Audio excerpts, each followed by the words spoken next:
October 19th, 2023, 3:47 a.m. East bank of Dnipro River, Kherson Oblast. Ukrainian assault boats cross Dnipro River. 200 soldiers. 12 boats. Target established Bridgehead on East bank. Russian-controlled territory. Distance, 800 meters of open water. Russian forces observed from positions on high ground. Artillery pre-registered on crossing points. Machine guns sighted on landing zones. Drones overhead. This isn't infiltration. This is assault into prepared kill zone. By 3 p.m., 12 hours later, 80 soldiers are casualties. Dead or wounded. 40% casualty rate in first day. Survivors hold 200-meter strip of riverbank. Under constant fire. No reinforcement possible during daylight. No resupply. No evacuation of wounded. Just fighting to survive until darkness when boats might cross again. This operation continues for weeks. Multiple assaults. Same casualties. Same minimal gains. Every military analyst watching knows this is suicide. Every soldier participating knows it's suicide. Command knows it's suicide. Yet assaults continue. Wave after wave. Trading lives for meters of muddy riverbank that can't be held, can't be supplied, can't accomplish anything strategic. This is Military Report. And what happened at Kherson Bridgehead wasn't military operation. It was blood sacrifice. Where tactical impossibility meets strategic desperation. Where every factor favors defender and command orders attacks anyway. Where 40% casualties in 24 hours is expected, accepted, repeated. The question isn't whether assaults were costly. They demonstrably were. Question is why. Why continue attacking position everyone knew was unwinnable? What possible strategic goal justifies this level of loss? Official Ukrainian statements during operations. Vague. Offensive operations on left bank continue. No admission of casualties. No acknowledgement that Bridgehead operations are catastrophic failures repeated. Just euphemisms about active defense and fixing enemy forces. Reality is being obliterated by artillery, and nobody can say it publicly. Russian statements. Triumphant. Repelled another river crossing. Destroyed Ukrainian assault groups. Enemy casualties catastrophic. All accurate. All stated gleefully. Russians know they're winning. No, Ukrainians are dying in impossible attacks. Can't understand why attacks continue. Don't need to.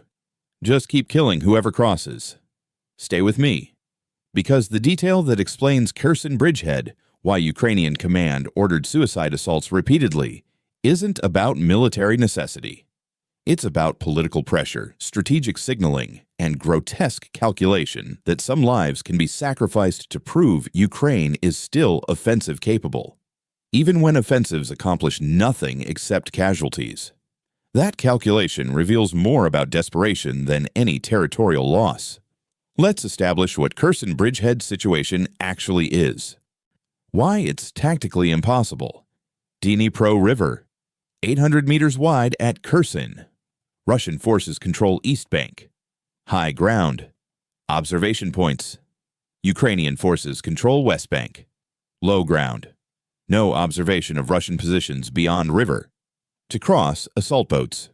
Small. Vulnerable. Slow. 800 meters of exposure. Russians have time to track, target, destroy. Crossing at night reduces visibility. Doesn't eliminate detection. Thermal optics. Radar. Acoustic sensors. Russians know when boats launch. Have minutes to prepare. Landing zones. Flat riverbank. No cover. No concealment. Perfect killing ground. Russians pre-registered artillery coordinates. First boats land. Shells arrive. Mortars. Artillery. MLRS. Everything Russians have. Survivors who reach riverbank must dig in immediately. But ground is mud. Hard to dig. Hard to fortify. Positions are shallow. Inadequate. Artillery kills them anyway. Resupply. Impossible during day. Boats can't cross under observation. Too vulnerable. Supply must wait for night.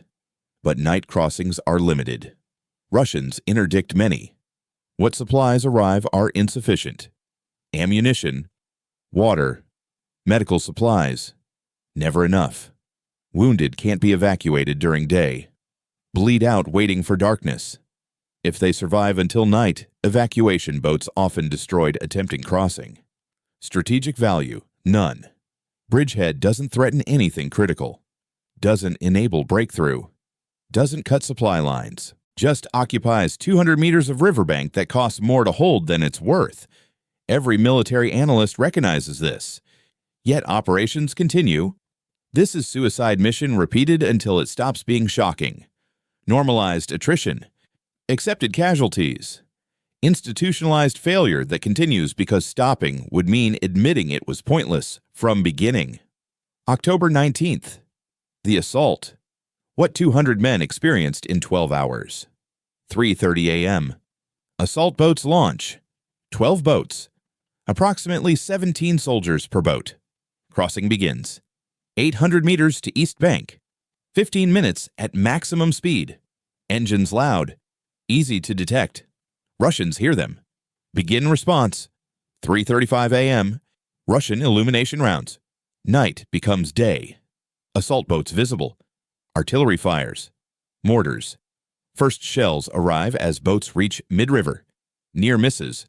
Water geysers. Shrapnel. Some boats hit directly. Catastrophic. Soldiers thrown into water. Equipment lost. Wounded drowning. Survivors swim for bank. Either bank. Just escape killing zone. 3:40 a.m. First boats reach East Bank. Soldiers disembark under fire. Machine guns. Small arms. Russians firing from prepared positions. Ukrainians have no cover. Run for riverbank. Throw themselves flat. Begin digging. Frantically. Mud everywhere. Artillery continues. Mortars walking across landing zone. Men dying. Screaming. Chaos. 3:45 a.m. 8 boats reached bank. 4 destroyed in crossing. Approximately 136 soldiers made it across. 64 casualties during crossing. Those on bank are scattered. Disorganized. Taking fire from multiple directions. Officers try to consolidate. Establish defensive perimeter. Impossible. Artillery too intense. Everyone just survives individually. No unit cohesion. 4:00 a.m. Sunrise approaching. Darkness won't last. Assault boats return for second wave. Planned. Russians know this. Artillery shifts to crossing point. Boats launching get hit immediately. Destroyed before clearing West Bank. Second wave canceled.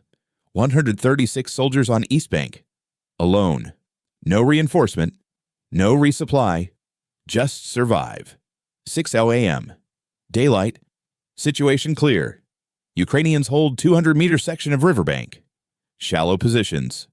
Russians observe from high ground 400 meters inland. Begin systematic destruction. Artillery. Mortars. Drone-dropped grenades. Snipers. Machine gun fire. Anything moving dies. Ukrainians shelter in mud. Can't maneuver. Can't advance. Can't retreat. Just endure. 12:00 p.m. Noon. 12 hours since assault. Casualties mounting. No medical evacuation. Wounded treat each other. Or don't. Die in positions. Bodies accumulate. Morale collapsing. Ammunition running low. Water gone. Food irrelevant. Just survival. Waiting for darkness. Hoping boats come. Hoping evacuation is possible. Hoping this ends. 3:00 p.m. Russian assault. Infantry. Why not? Ukrainians are pinned. Weak. Disorganized. Russian soldiers advance. Ukrainian survivors fight back. Desperation. Russians withdraw. Not worth casualties. Easier to shell Ukrainians than fight them directly. Resume bombardment. 6:00 p.m. Sunset. 16 hours since landing. Original 136 soldiers, now approximately 90. 46 casualties. 34% loss rate. Higher than initial crossing. Survivors are shattered. Physically. Mentally, boats begin crossing with darkness, bringing supplies, taking wounded. Some boats make it, some don't. Russian artillery interdicts crossings. Lottery of survival. October 20th. Day 2 begins. 90 survivors reinforced by 50 fresh soldiers. Day repeats. Artillery. Casualties. Survival. This continues for weeks. Reinforcement. Attrition. Replacement. The bridgehead is maintained not because it accomplishes anything, but because abandoning it means admitting it was a mistake. So soldiers keep dying to avoid political embarrassment. Now the analysis. Why this insanity continues. Strategic signaling. Ukrainian command wants to appear offensive capable. Internationally. Domestically.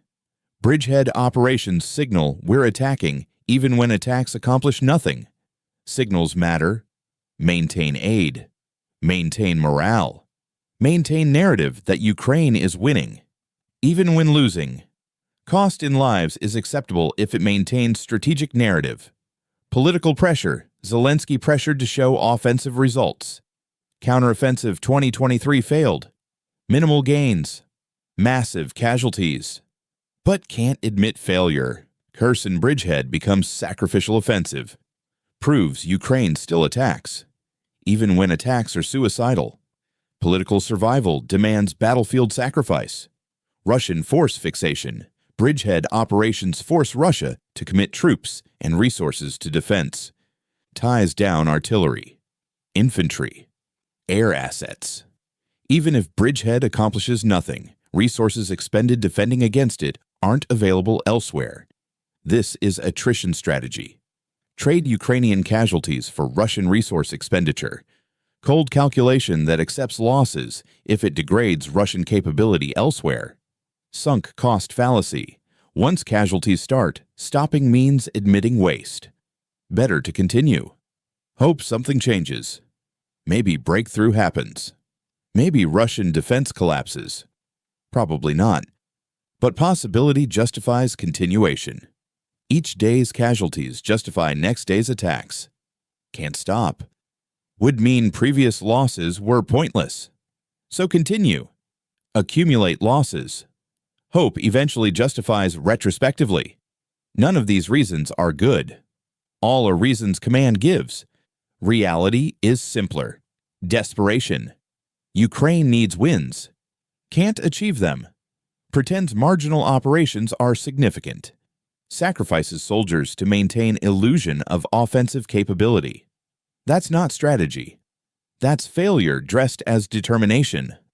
3 questions from the beginning. Time to answer them. Why did they keep attacking position everyone knew was suicide?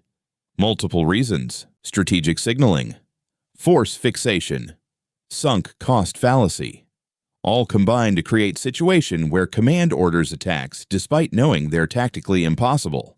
Because appearing offensive matters politically, even when offensively ineffective militarily. Soldiers die for political theater disguised as military necessity.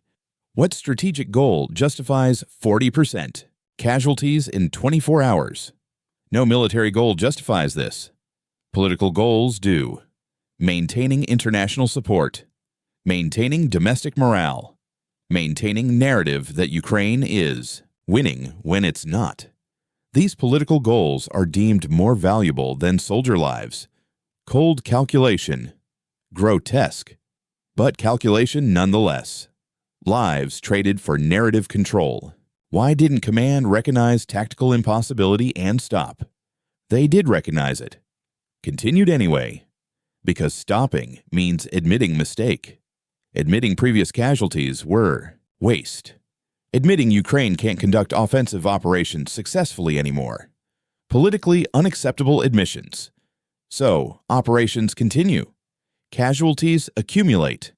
Everyone pretends there's strategic value. There isn't. Just death for political convenience. The lesson from Kherson Bridgehead is that political pressure kills soldiers when it overrides military judgment. Ukrainian command knew assaults were suicidal. Ordered them anyway. Because political costs of not attacking exceeded military costs of attacking. That's calculation that, not unique to Ukraine, happens every war. Doesn't make it less grotesque. This is Military Report. We analyze the battles that define wars. And Kherson Bridgehead defines Ukraine 2023, where offensive capability collapsed but political necessity demanded continued attacks, where suicide missions became routine, where 40% casualties in 24 hours repeated weekly because stopping would mean admitting failure. That's not military strategy. That's political desperation manifesting as tactical catastrophe. And soldiers paid price. The Bridgehead operations eventually stopped. November 2023, quietly, no announcement, just ceased. Positions abandoned. Russians didn't notice for days. When they did, declared victory. Ukraine said nothing. Pretended operations never happened. Casualties were statistics. Families got notifications. Nobody got explanations. Why did your son die for 200 meters of mud that was abandoned anyway? No good answer exists. So, none given. Subscribe to Military Report. Because in modern warfare, political pressure kills. Ukrainian command sacrificed soldiers to maintain narrative of offensive capability. Kherson Bridgehead proved narrative mattered more than lives. That's not unique insight. That's war reality. Grotesque. True. Continuing.